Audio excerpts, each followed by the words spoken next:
He robs present ills of their power, who has perceived their coming beforehand. Misfortune weighs most heavily on those who expect nothing but good fortune. As a young golfer, I was always encouraged to think positively. On closer inspection though, it usually did more harm than good. Because during a round of golf, not everything that happened turned out to be positive. I was almost guaranteed at some point to be the victim of misfortune, a bad bounce, a gust of wind, imperfect turf. I soon discovered that golf, like life, wasn't fair. It's very easy to remain positive when things are going well. Under these good circumstances, we usually conclude that positive thinking works. Under more difficult circumstances, our ability to remain positive is challenged. Inevitably, when those tougher challenges arose in golf, my positive thinking turned out to be a lie. Because ultimately, no matter how positive we are, shit happens. In fact, positive thinking may serve to cause more distress and a less joyful life. Let's say, for instance, I was faced with a golf shot where my goal was to hit the ball close to the flag. Is the ball definitely going to land close? No. Is the ball definitely not going to land close? No. If the ball does not land close, my tranquility will be less disturbed if I have on some level contemplated the possibility that it is not guaranteed to be close. A huge amount of positive thinking and a result that is not positive will disturb your tranquility enormously. I'm not suggesting you should visualise bad outcomes, that indeed can reduce the possibility of a good shot. I am suggesting that periodically contemplating a bad outcome or loss of something you hold dear can increase joy, satisfaction and contribute to the good life. It will also allow you to take preventative measures to reduce the possibility of that undesirable circumstance and lessen the impact of it when it arises. It will focus your attention on the process rather than the outcome. Let's imagine that I think positively about my goal of landing the ball close and the ball lands so far away from the flag that my opponent suggests that it's landed in a different postcode. I throw my club down on the fairway and imagine that I'd rather wrap it around my opponent's head. The Stoics would identify the following problems with this strategy. Firstly, they would suggest that setting the goal of landing the ball close is useless in itself, because the fact is, you are not under complete control of that goal. More often than not, your tranquility will be disturbed. They would in fact suggest that you internalize your goal to something you have more control over. Perhaps you could set a goal of taking 2 practice swings, and during the shot, trusting these swings to do the job.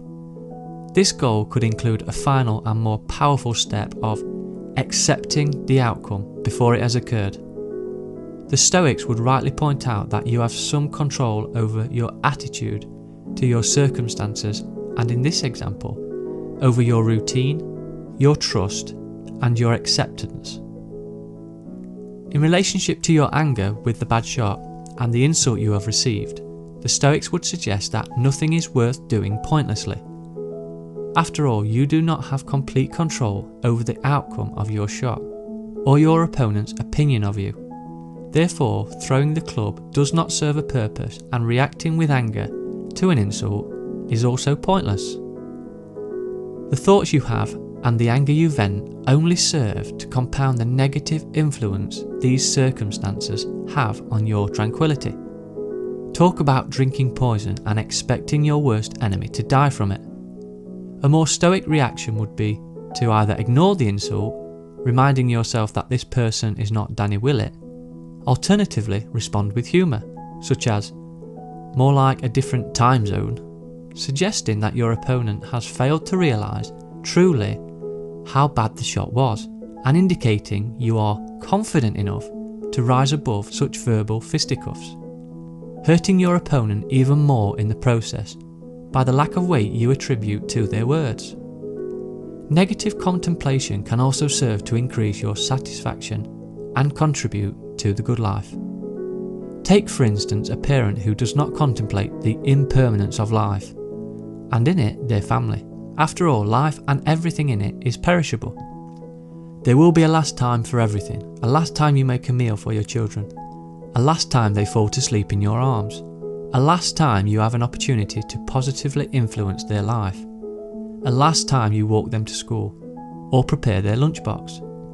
Will a parent who fails to contemplate the loss of such things be more likely to take their eyes away from Facebook or distinguish their anger at insignificant events? I doubt it.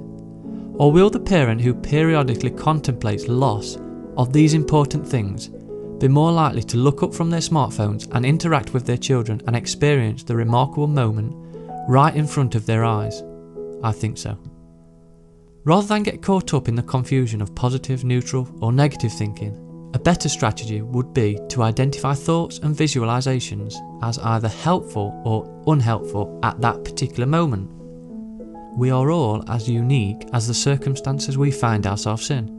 Why rule out the possibility that in certain instances, negative, neutral or positive thinking can all be useful?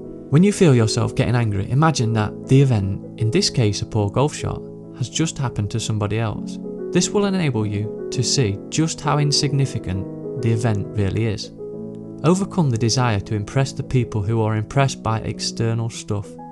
Remind yourself that just like a Rolex watch will have no benefit to your happiness whatsoever, that the opinion of others on how good you are at golf will also serve no purpose on the road to the good life.